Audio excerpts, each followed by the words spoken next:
शांति से गुजर बसर कर रहे शहर आतंक के आकाओं को रास नहीं आते हैं। कभी आतंक की साजिश रचकर तो कभी शहर को नशे की लत लगाकर नापाक मंसूबों को अंजाम देते हैं। इंदौर शहर के दामन पर नशे का दाग लगाने की ऐसी ही साजिश का पुलिस ने पर्दाफाश किया है।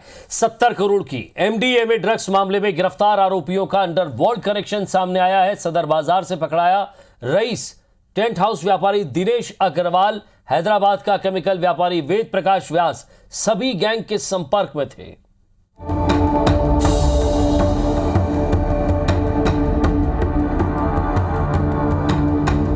मुंबई, जो लंबे समय से ड्रग्स माफिया और अंडरवर्ल्ड के दिए जख्मों से कराहती रही है, इस बार डर, दहशत और नशे के इन आकाओं के निशाने पर मिनी मुंबई यानी इंदौर शहर था। मगर पुलिस की सतर्कता ने इनके नापाक मंसूबे पर पानी फेर दिया है। 70 करोड़ की MDMA ड्रग्स सप्लाई मामले में पुलिस ने जिन आरोपियों को गिरफ्तार किया है, उनका कनेक्शन अबू सलेम गैंग से है। एक आरोपी गुलशन कुमार हत्याकांड में 4 साल की सजा काट चुका है, तो कोई मुंबई बम धमाकों का आरोपी है। गुलशन कुमार हत्याकांड में ये आरोपी बने थे, ट्रायल चला, उसमें ये बरी हुए और ये अबू सलेम गैंग के लिए भी काम करते रहे हैं और 2000 समवेयर मिड 2000s में ये बरी हुए हैं। और इसी तरीके से जो आयुब कुरैशी हैं, मुंबई ब्लास्ट में उन्होंने उनको सज़ा हुई, पिस्टल और कारतूस मिले थे उनके घर से।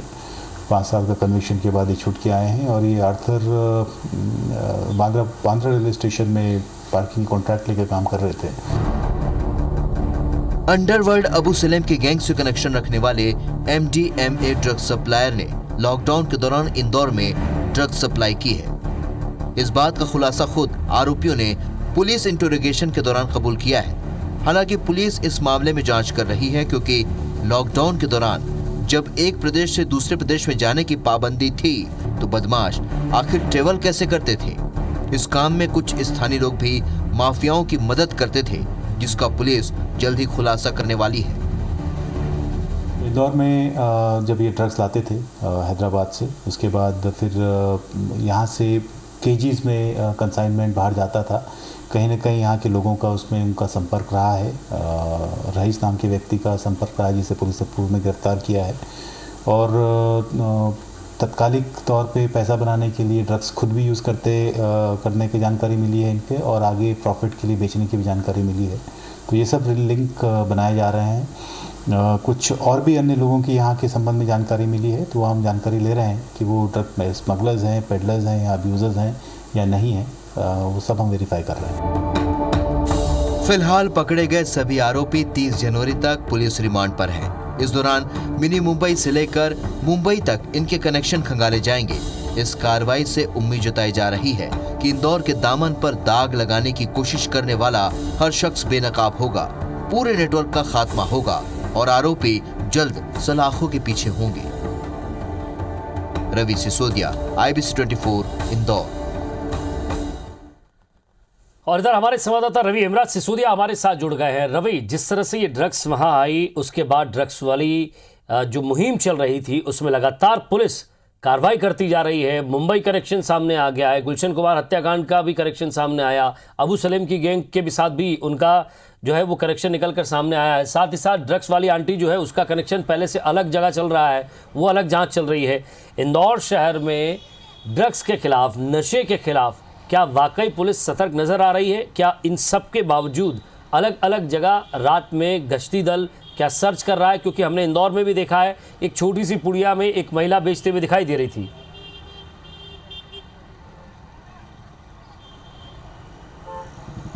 जी बिल्कुल, आपने सही कहा कि क्या इतनी सब बड़े खुलासे हो जाने के बाद क्या इंदौर में उस तरीके की सख्ती जो है धरातल पर नज़र आ रही है। तो इसको लेकर जो ड्रग्स को लेकर स्पेशल टीमें बनाई गई हैं अलग अलग थाना क्षेत्रों में, वह काम कर रही है और इसी का नतीजा रहा है कि इंदौर के चौतरफा थाना क्षेत्रों में अब न केवल रोज़ाना कार्रवाइयाँ इस प्रकार की सामने आ रही है, बल्कि अफीम की बात कर ली जाए या फिर ड्रग्स की बात कर ली जाए, इसमें MDMA ड्रग्स की बात कर ली जाए, ब्राउन शुगर की बात कर ली जाए, इनके साथ कई आरोपी जो हैं वो छोटी छोटी मात्रा में पकड़े जाने लगे हैं। यानी कि ये कार्रवाई का असर ही साफ तौर पर देखा जा सकता है कि जो इंदौर, जो कि मिनी मुंबई के नाम से फेमस है और ड्रग्स के दलदल में चौतरफा फंसा हुआ है, उसको निकालने का प्रयास इंदौर पुलिस लगातार कर रही है। और इसके लिए इसलिए भी कहा जा सकता है क्योंकि जब बड़ी मात्रा में 70 किलो MDMA ड्रग्स, जिसकी अंतर्राष्ट्रीय कीमत 70 करोड़ रुपए बताई गई, उसके साथ जब आरोपी पकड़े गए तो इसमें जब परत दर परत पुलिस ने कार्रवाई की है तो इसमें ना केवल मिनी मुंबई का मुंबई से सीधे कनेक्शन निकला, वहाँ पे जो सीरियल बम धमाके हुए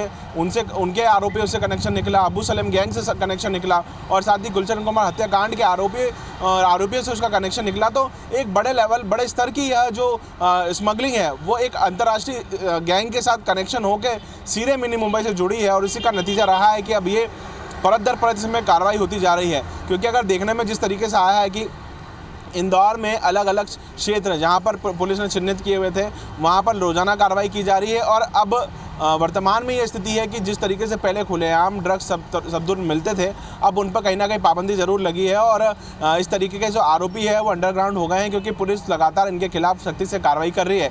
लेकिन सबसे बड़ी बात यह है कि जिस तरीके से अंडरवर्ल्ड गैंग से कनेक्शन रखने वाले, अबू सलेम गैंग से कनेक्शन रखने वाले अयूब और वसीम की अगर हम बात कर ली जाए, जो कि फ़िलहाल मुंबई के नासिक से और मुंबई से पकड़ाए हैं, उन्होंने साफ तौर पर कहा है कि लॉकडाउन के दरमियान भी 70 करोड़ के कंसाइनमेंट आने के पहले भी वो इंदौर में ड्रग्स सप्लाई करते रहे हैं। तो ये सबसे बड़ी बात है कि लॉकडाउन के दरमियान जब दोनों अन्य प्रदेशों से किसी भी प्रदेश में जाने की पाबंदी थी, ऐसे में वो कौन से कॉन्टैक्ट्स होंगे, वैसे कौन से सोर्स होंगे जिनके माध्यम से ये अंदर प्रवेश कर रहे थे और बाकायदा इंदौर में आकर ये अपना ड्रग्स सप्लाई कर रहे थे। ये बड़ी एक चेन होगी जिसे तोड़ना पुलिस के लिए काफ़ी आवश्यक होगी क्योंकि अब तो शहर पूरी तरीके से खुल चुके हैं और ऐसे में आना जाना काफ़ी आसानी हो गया है। ऐसे में चलिए रवि, आप नज़र बनाए रखिएगा, आगे भी आपसे अपडेट लेते रहेंगे। बहुत बहुत शुक्रिया इस तमाम बातचीत के लिए।